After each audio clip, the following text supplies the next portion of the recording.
Hello everyone, welcome to a brand new video on the oxygen hemoglobin dissociation curve. So this is a video I've been wanting to make for some time now, so here we're going to just jump into this. So there's really kind of a lot to talk about, but to do this I really think one of the first things that need to be discussed is basic red blood cell structure and talk a little bit about glycolysis, not too much, but there's going to be a thing from glycolysis that is going to come up.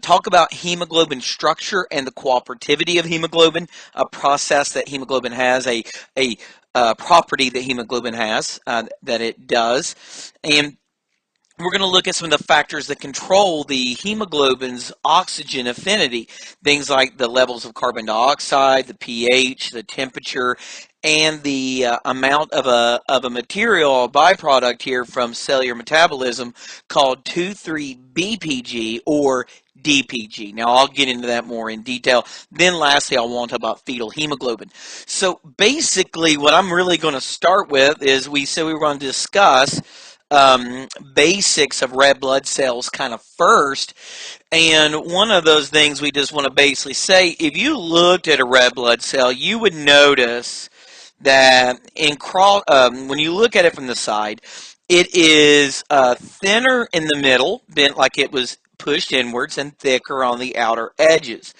And what this does is takes a cell here that is relatively small and yet gives it an increased surface area to absorb oxygen from the environment that's around it, from the plasma, from the extracellular fluids, and it's allowed to move gases across that to facilitate the movement across cell membranes and to increase that surface area across its cell membrane. Now, another thing you will notice is we always say they are anucleate. Anucleated. It's anucleate. That means it's without a nucleus. There is no nucleus in a red blood cell. This gives more room inside.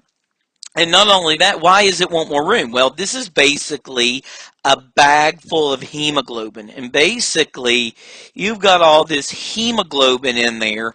And one red blood cell has around about 250 million hemoglobins that are going to be in there. And basically, with these 250 million hemoglobin molecules contained in this red blood cell, it can carry about 1 billion O2 molecules. And I'll talk a little bit more about that in a minute. Now, one of the things is, because there is no nucleus, it's anucleate, but also it lacks a mitochondria. Now, we might know that the mitochondria is an organelle that a cell has that brings in oxygen and produces carbon dioxide, but also a lot of ATP for a cell. But since it lacks mitochondria, it can't do this, and there is a process during cellular metabolism that is referred to as glycolysis. So all ATP that it makes is by glycolysis. And you're probably wondering, well, why is he talking about this? Well, one of the reasons is that glycolysis, during glycolysis, there is a molecule produced that is called 2,3-BPG, which stands for 2,3-bisphosphoglycerate. It is a molecule produced during glycolysis, and this glycolysis product 2,3-BPG being produced by glycolysis has, I've already mentioned it once, you've already heard me say it, so you know it's going to come back at us here in a little bit. So as we get into this, hemoglobin, we said, is that a red blood cell is a bag of hemoglobin. And what hemoglobin is hemoglobin is a quaternary protein. And what does that mean if hemoglobin is a quaternary protein? A quaternary protein, remember, is made of 2 or more polypeptides. Now this protein, hemoglobin, has a globular tertiary structure called globin. And then on that globin, there is a disc-like structure in the center. I'm drawing it as a circle. We all know that it's a porphyrin ring. If you guys have had any more advanced stuff with Fe2 plus cation, ferrous iron, that is in the center of that, and that was called heme. And what there will be is there will be 4 such subunits in normal hemoglobin. Now, all similar, but only 2 of them are identical. There's some subtle differences for each of these. So Fe++, Fe++, ferrous, Fe++, ferrous. And so what is unique about them is in normal adult hemoglobin, there is what's called an alpha subunit and a beta subunit, and they take on this kind of alpha beta kind of alteration here. Now with this, the hemoglobin and this pigment, so heme, that's the pigment part. That's the part that makes blood get red. That's where the red color of blood actually comes from. Now the globin, that's just the protein part. That is the globular protein. Now because there's 4 subunits, this is referred to, guys, as a quaternary protein. So Fe2 plus is ferrous. So as we discussed that, let's talk a little bit more about how this ends up binding and how this ends up working here. I'm actually just going to go here and discuss it off this page. So what I want to do is on this ferrous iron, you would get an O2 molecule binding to these. And so what you can get is up to 4 O2s, 4 O2s max per hemoglobin. And what this is how you get your since you have about 250 million hemoglobins per red blood cell with 4 O2s, you could get around 1 billion O2s that you can hold. So you get a lot of oxygen saturation. Now, what is interesting about this is when oxygen binds, and this is something I really want to emphasize and try to discuss and spend a little time discussing so I can help you understand this, because this is the part I think that gets most complicated for most students, and if they don't understand it, it tends not to make as much sense. So what we want to do is understand that that hemoglobin has a property called cooperativity. Cooperativity. Now, what cooperativity is, let's explain it. Now, to understand cooperativity, what I want to preface this whole part about is that anytime you bind something to a protein, that protein changes shape. If anybody here has watched my video on the sodium potassium ATPase pump, that was something I hearkened to a lot. So if something binds to a protein, it can change its shape. Now, in this case, hemoglobin, when certain things bind to hemoglobin, and let's just use oxygen, at first, we know there are 4 subunits, and I'm going to draw this rigid square of hemoglobin, and we're going to discuss that this hemoglobin here is 0% saturated. There is no oxygen bound to any of these subunits, and we're going to make them look very rigid. Now, what we're going to do with this is we're going to take this here and we're going to bring in 1 O2 molecule, and what is going to happen is that first alpha chain there will have that O2 on it, And what's going to happen is the first beta chain here is going to become just a little bit less rigid.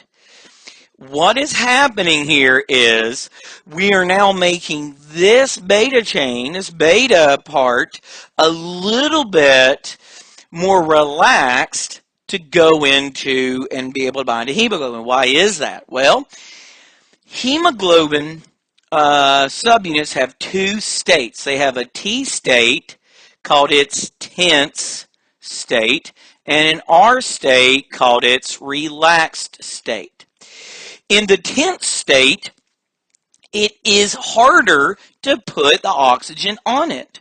But in the relaxed state, it is easier. So the squares, these are referencing the tense state, and the rounded, softer edges are more the relaxed state of that. So what's going to happen now is when I go to put in another oxygen here, and I've got this going on, this alpha chain here, this first alpha chain, the first beta chain, it's going to get even easier to give it, because when I bound oxygen here, that shifts this one to an R state, making this one more receptive. So it's going to be easier to take on oxygen at the second part. So of course what's going to happen here is you are now going to have this one being shifted to its R state. And if I come in here and bring in O2, you're going to have, again, these here. This guy here will gladly take it, and it will shift this one to its R state. And again here, if I get it and give it O2, you're going to end up with all four saturated with O2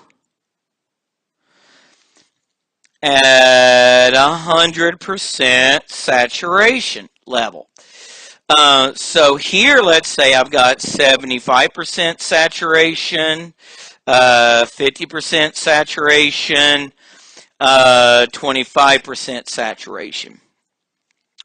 What this is saying is, as oxygen binds to one hemoglobin, the one next to it, attached to it in a clockwise fashion, will become more susceptible for oxygen.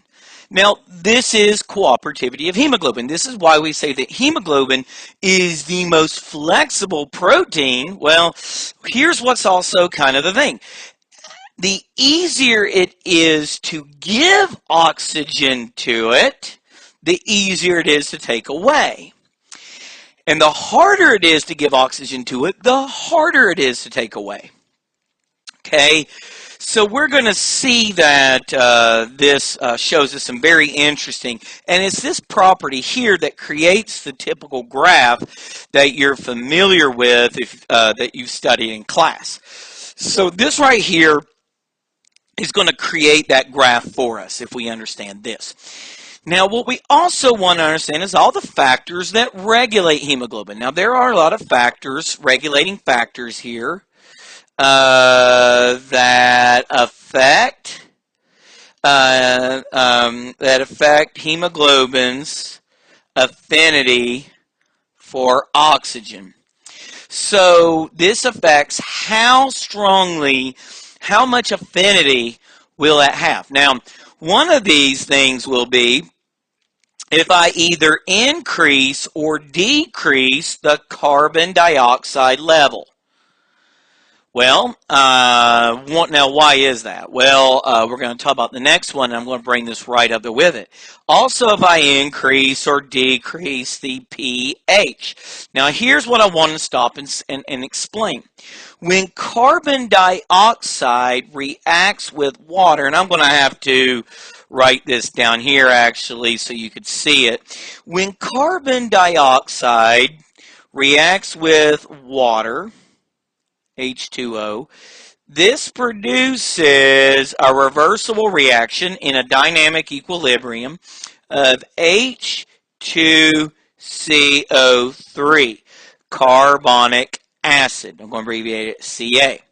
And carbonic acid in aqueous solution, water, will dissociate into hydrogen ions and HCO3 minus bicarbonate ion. Okay, bicarb. Now, what I'm making a point is if you increase CO2, you shift the equation this way and you increase hydrogen ions. If you decrease CO2, then you shift the reaction this way and you lower hydrogen ions. Okay? And you may remember this in my my acid-base balance video that I've done as well. So we can increase and decrease CO2, which will also increase and decrease pH by adjusting hydrogen ions, things like that, the bicarbonate. Bicarbonate's a weak base. Now, also, we can have an increase or a decrease in the temperature of a system, or also an increase or a decrease in 2,3 BPG, bisphosphoglycerate,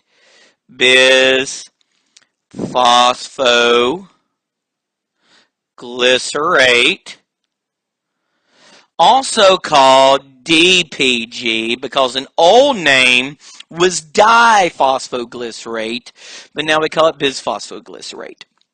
So the DPG is an old name for it. And that's going to be coming up when I discuss shifts, because an old mnemonic that I picked up when I was a student. Now, what we're going to see is let's discuss each regulating factor here in some details and discuss what's going on. Now, we already know a few things that happen here. Now we know that levels, if I ever decrease the respiratory rate, then I am going to increase the levels of CO2. And there's an equation I always give my A&P students. I said, you guys need to have this memorized, that an increase in CO2 equals an increase in hydrogen ions, which equals a decrease in pH, which equals a increased acidity, which equals a decrease in oxygen. Okay, because we all know that that C6H12O6 plus 6 O2s give 6 carbon dioxides, 6 waters, and 36 to 38 molecules of ATP. So we should know this equation right here and be very familiar with the overall basic equation for cellular respiration. So, if breathing rate ever goes down, CO2 is going to accumulate as the lungs are not bringing that up. Now, what happens is on a hemoglobin molecule, and I'm just going to draw one of its subunits here for simplicity, is Fe++ here. Now, what happens is CO2 does not compete with the binding site on the iron for O2. In fact, CO2 is going to bind to the protein part, and this forms something called carbamino compounds, like carbaminohemoglobin. Okay, you might know this as carbaminohemoglobin. And carbaminohemoglobin because it binds to the amino acid thing. Now, what happens is CO2 is an allosteric regulator. Now, what does it mean to be allosteric?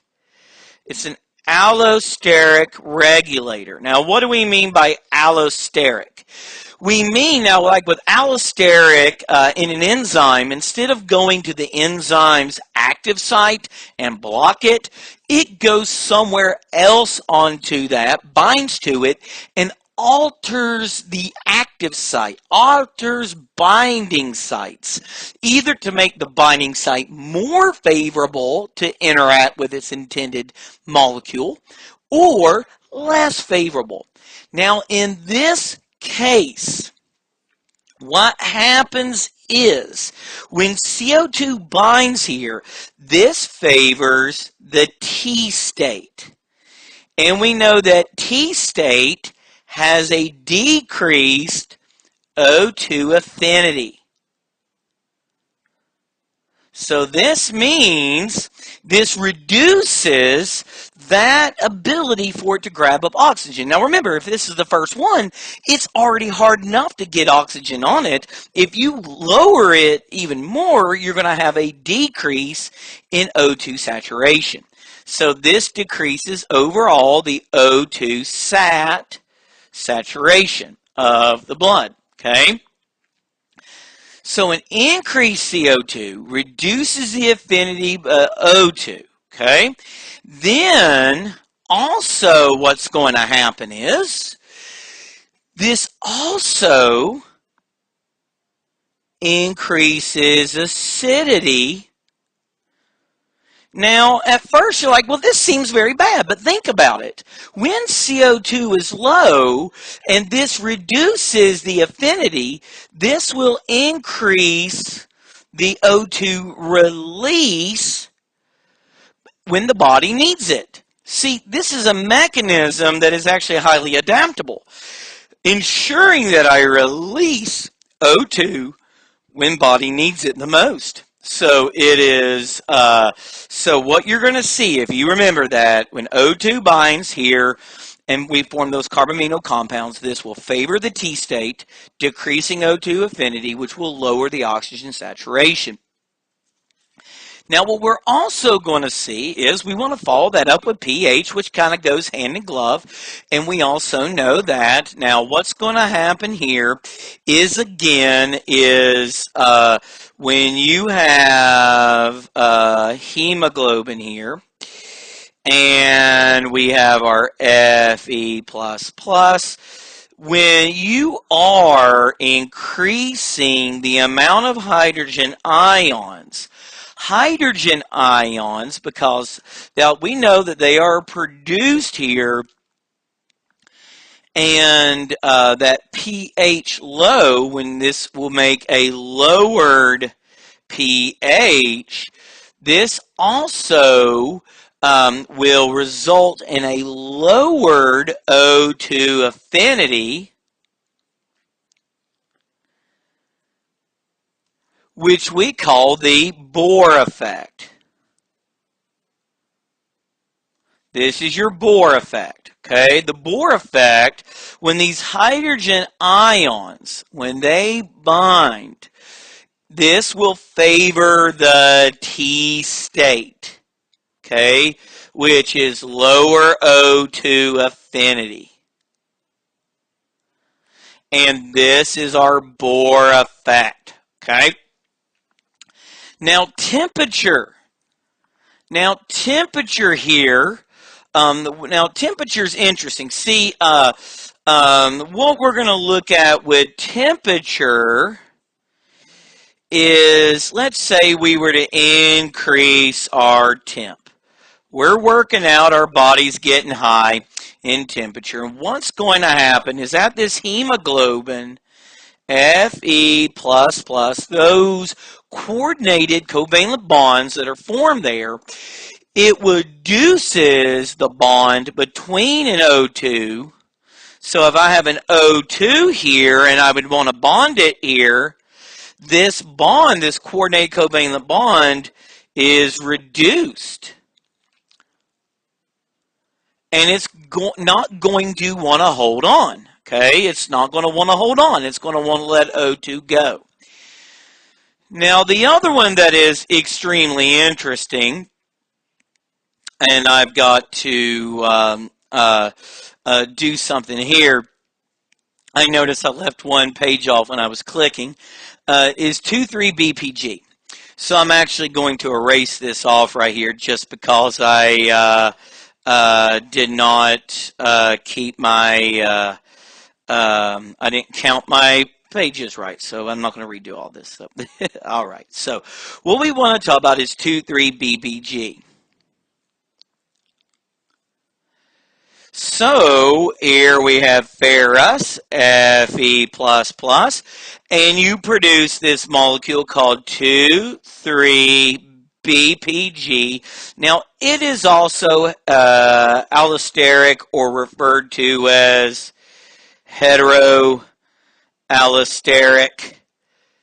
Now, what I mean by that, this is made during glycolysis. Now, glycolysis, let me erase that so I can write it. That's what, during glycolysis, what happens, this is a process that is anaerobic. And since it's anaerobic,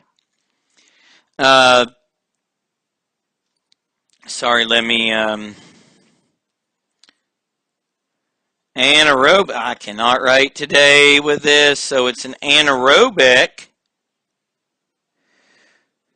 It's an anaerobic process. So what this means is it is going to be around when there is low O2. So like in the exercising muscle. So what does it do is when there is no oxygen and we have what is called deoxyhemoglobin, it binds to deoxyhemoglobin here, and that, when O2 comes around, it's not going to bind. This is going to, it's present during low O2, but if O2 was present, it reduces it by reducing it as a heteroallosteric effect, and but it only binds to the deoxyhemoglobin. It's around when one is hypoxia. Now, this might be, for example, a muscle who's working out, okay?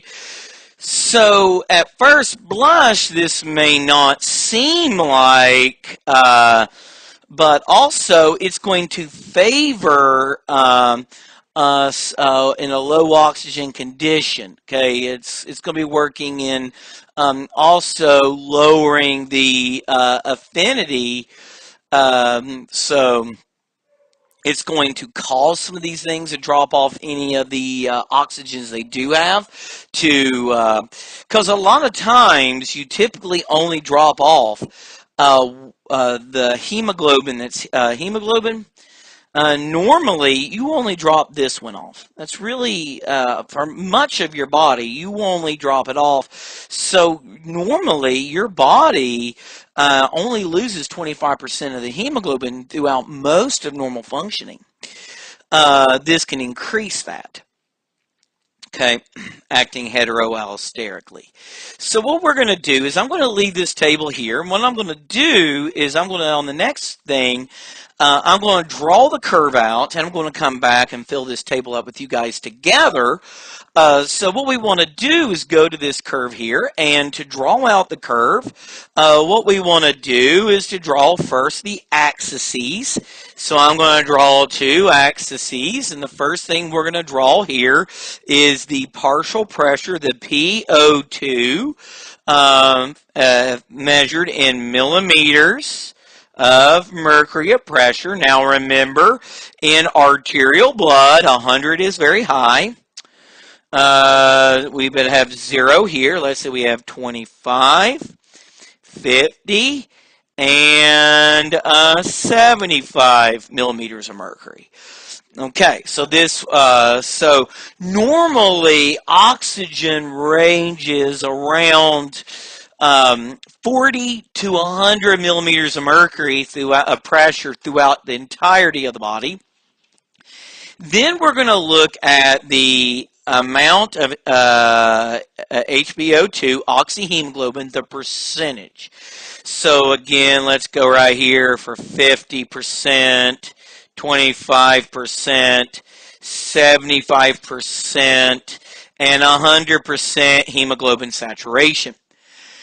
Now, what we want to do to start ourselves off here is we're going to draw a curve for normal functioning body, and it looks a lot like right here, okay?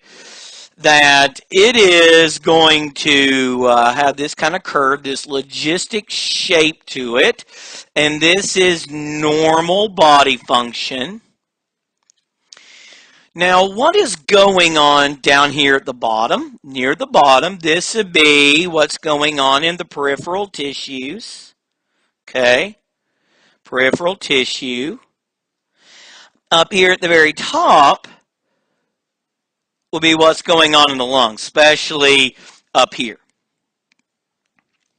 Okay, down here, a lot of this lower stuff, lungs. Okay, now, what we want to do is to see what might cause two things to happen. There is what we call a right shift and a left shift.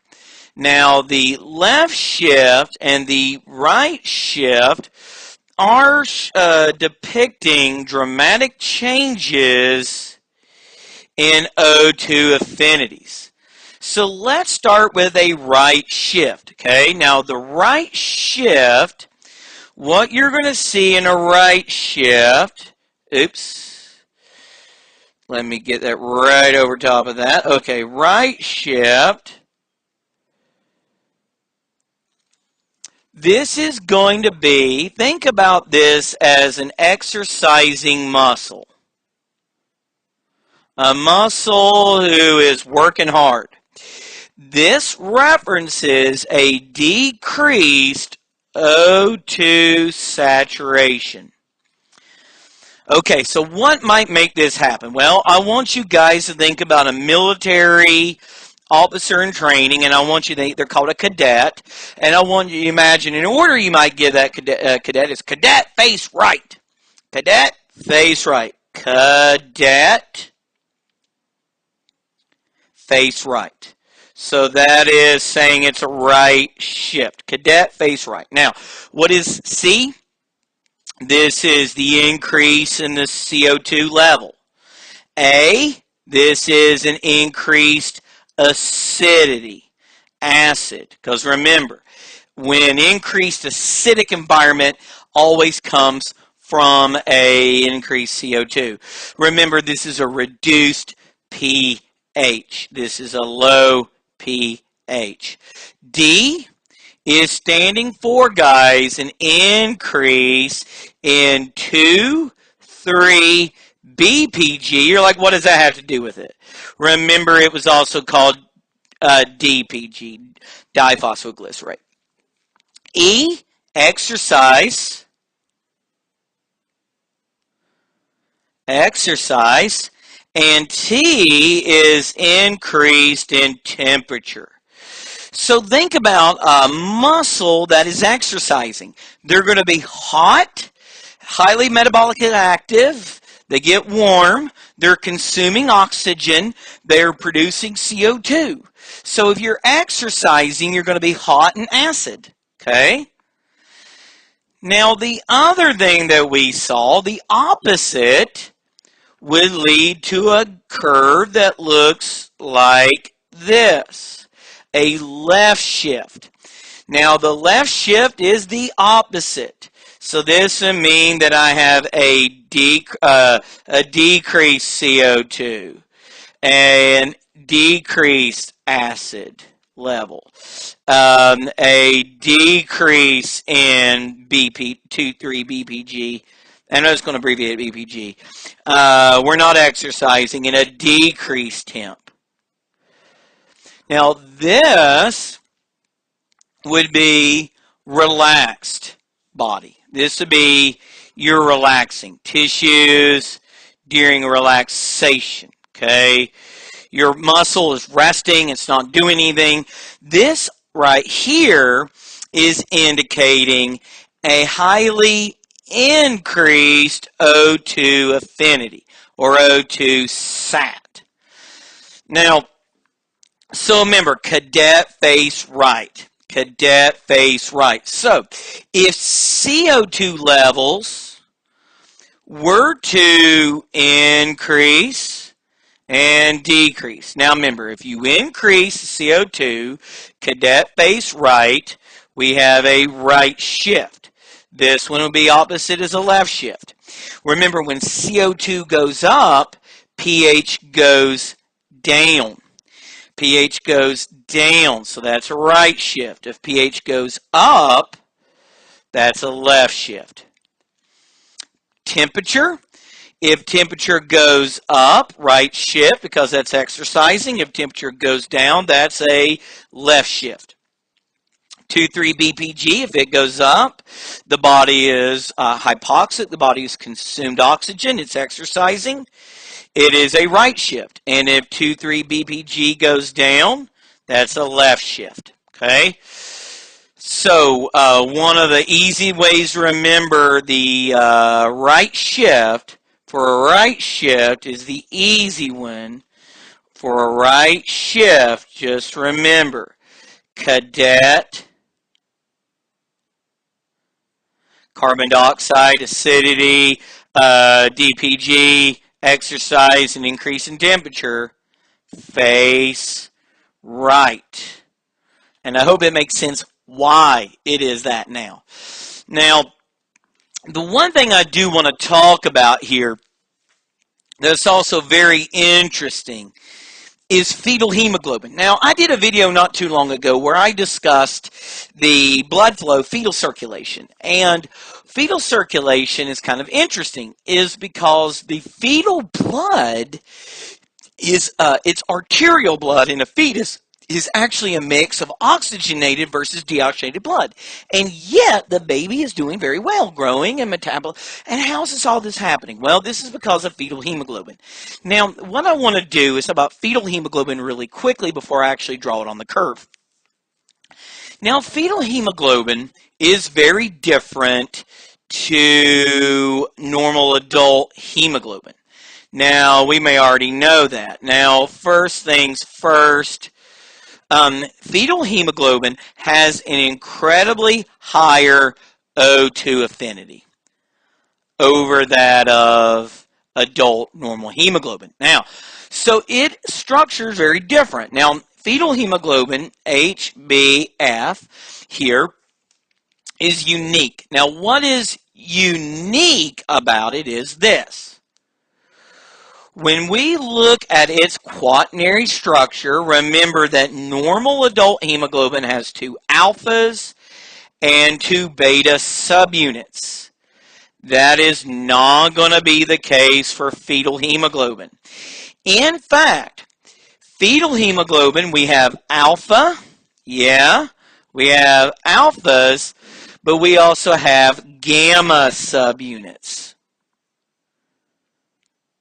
They have gamma subunits. Now, what is important about the gamma subunits? Well, 2,3 BPG, it likes to bind to beta globins.